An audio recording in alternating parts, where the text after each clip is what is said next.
notre page internationale. Et le ton qui monte dangereusement entre Israël et l'Iran, alors que des inspecteurs de l'Agence internationale de l'énergie atomique sont arrivés dans le pays. Téhéran, sous la menace de frappes militaires israéliennes, a lancé aujourd'hui des manœuvres. Objectif renforcer la défense antiaérienne de ces installations. On en parle avec vous, Jean-Bernard Cadier, bonsoir. Vous êtes le correspondant de BFM TV aux États-Unis. Plusieurs émissaires américains sont chargés à l'heure actuelle, et en se rendant physiquement en Israël, de convaincre le pays d'éviter des frappes prématurées, c'est ça ? Oui, parce que la tension monte, la pression que met Washington sur Israël en disant « ce n'est pas le moment, non, vous n'avez pas notre feu vert pour lancer des frappes » sur les installations nucléaires iraniennes. Effectivement, Tom Donilon, qui est le conseiller pour la sécurité nationale de Barack Obama, vient de passer 3 jours en Israël.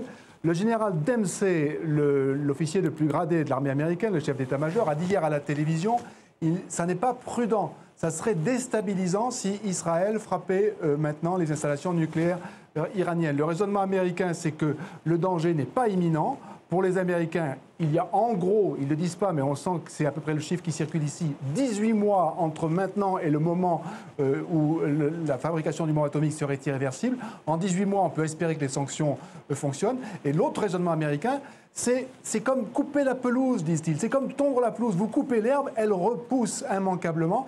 Elle risque de repousser plus forte. Si vous attaquez les Iraniens maintenant, ils risquent de venir dans 3 ou 4 ans avec une nouvelle bombe atomique et de manière beaucoup plus agressive.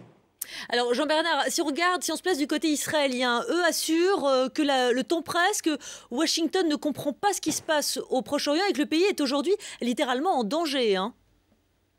Absolument. Ils n'ont pas la même estimation en termes de calendrier, vous avez raison. Autant les Américains parlent de 18 mois en gros, les Israéliens, eux, parlent plutôt de 6 mois. Et c'est pour ça qu'on pense ici que les Israéliens envisagent de frapper quelque part entre avril, mai, juin, sans attendre. Leur raisonnement, c'est notre sécurité nationale, c'est nous qui en sommes responsables. Vous, les Américains, vous avez une autre vision, mais notre sécurité, c'est nous qui nous en occupons.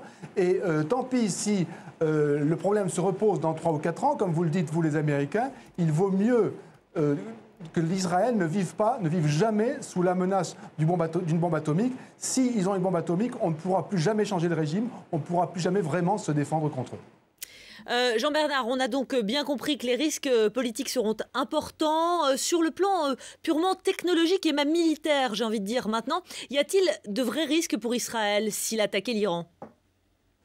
Alors, de manière très intéressante, il y a un article dans le New York Times, ici, ce matin, qui donne en détail tout ce à quoi pourrait ressembler une attaque israélienne sur l'Iran, avec plus de détails qu'on n'a jamais vu. Quel type d'avion, quel itinéraire, quel type de bombe.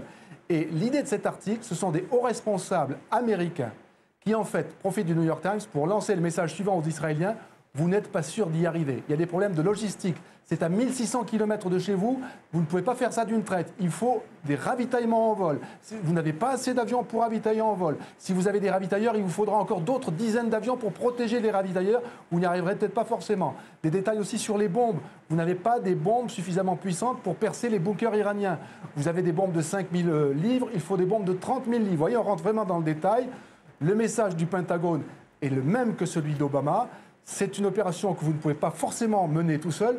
Vous auriez besoin de nous, soit en logistique, soit éventuellement pour finir le travail. Mais nous, aujourd'hui, nous refusons de vous donner notre feu vert. Ce n'est pas le moment de bombarder l'Iran.